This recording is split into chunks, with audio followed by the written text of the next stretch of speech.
Salam gila bola. Kita akan bahas mengapa Manchester United bisa sampai kehilangan 2 poin dalam laga Liga Inggris di kandang Crystal Palace.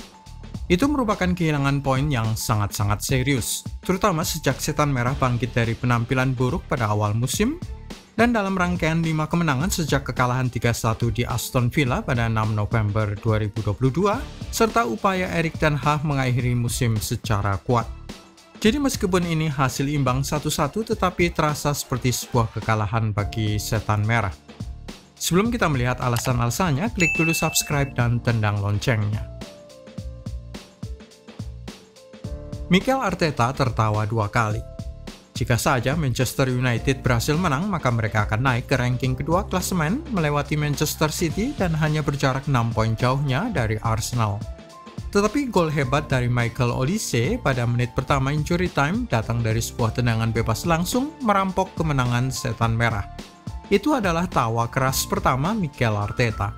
Jarak kedua tim kini terjaga 8 poin jauhnya dengan Red Devils sudah menjalani 19 pertandingan, Arsenal baru 18 kali. Mikel Arteta tertawa kali kedua saat menyadari Casemiro, sang gelandang bertahan, terkena kartu kuning yang merupakan kartu kuning nomor 5-nya pada musim 2022-23 ini.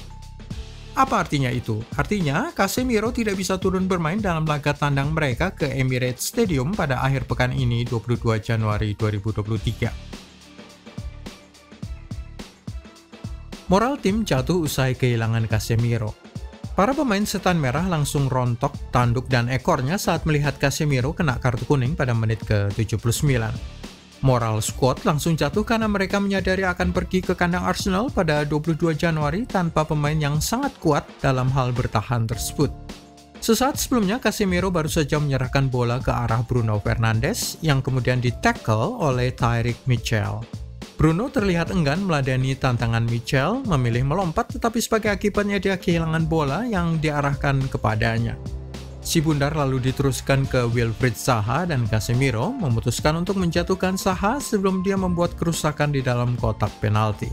Casemiro hanya mengangkat bahunya, setengahnya menyalahkan Bruno Fernandes kenapa dia tidak meladeni tantangan yang dilakukan oleh Tyrick Mitchell. Itu salah satu alasan Setan Merah kebobolan gol tendangan bebas langsung pada menit ke-91. Semangat tim sudah merosot menyadari mereka kehilangan Casemiro untuk laga melawan Arsenal. Untuk tendangan bebas itu sendiri, tidak banyak yang bisa dilakukan oleh David De Gea. Pandangannya terhalang oleh barisan dinding manusia, rekan-rekannya sendiri, berdiri terlalu ke kanan dan telat bergerak ke kiri meskipun sang kiper Spanyol sudah bisa mencium arah bola. Si bundar lolos ke pojok kiri atas gawangnya, skor 1-1 dan Red Devils kehilangan 2 poin penting. Kenapa peran Casemiro sangat penting? Kehilangan sang gelandang Brasil bekas pemain Real Madrid itu akan sangat berdampak bagi Manchester United. Erik ten Hag bisa dipaksa mengerahkan entah Fred atau Scott McTominay sejak menit pertama laga tandangnya di Arsenal nanti. Tanpa Casemiro, Manchester United menang 1 dari 3 pertandingan, persentase kemenangan 33%. Dengan keterlibatan Casemiro, Setan Merah menang sebanyak 69% dari 16 pertandingan, imbang 2 dan hanya 1 kekalahan. 8 kali gawang bersih. Persentase kemenangan 73%. Jadi memang akan sangat besar dampak kehilangan sang gelandang Brasil dalam laga tandang mereka ke Emirates Stadium. Erik ten Hag tegaskan akan menang tanpa Casemiro. Terang saja sang manajer Belanda tidak senang kehilangan gelandang bertahannya yang sangat berharga itu. Tetapi dia mencoba melihat sisi positif, mengatakan bahwa terakhir kali mereka menang 3-1 atas The Gunners di Old Trafford, mereka melakukannya tanpa Casemiro yang hanya turun 10 menit terakhir pertandingan.